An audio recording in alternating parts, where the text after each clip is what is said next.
Hello everyone, and welcome to this tutorial. In this video, we'll learn how to automate follow-up emails in HubSpot step by step, perfect for small businesses and marketers in 2026. Let's get started. Automating follow-up emails helps you stay in touch with leads, nurture prospects, and save time. HubSpot allows you to send emails automatically based on contact behavior or lifecycle stage. First, log into your HubSpot account. From the top menu, go to Automation Workflows.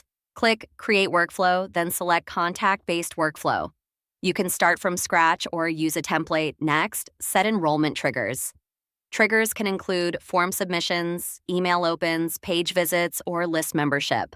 Contacts meeting these criteria will automatically enter the workflow. Now, add actions to send emails. Choose Send Email, select an existing email, or create a new one, and customize the message. You can personalize it with contact properties like first name or company name. Add delays between emails to space out communication and avoid overwhelming recipients. For example, wait 2 to 3 days after form submission before sending the first follow-up.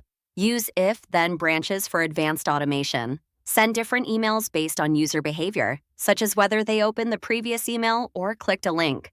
Always test your workflow before activating it. Check triggers, delays, emails, and personalization to ensure everything works correctly. Once ready, turn on the workflow.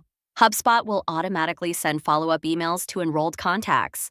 Monitor performance from the workflow dashboard. Track email opens, clicks, replies, and conversions to improve future campaigns. In summary, automating follow-up emails in HubSpot helps you nurture leads, save time, and increase conversions.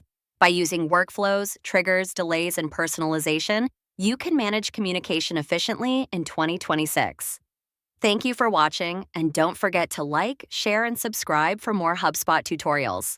Hello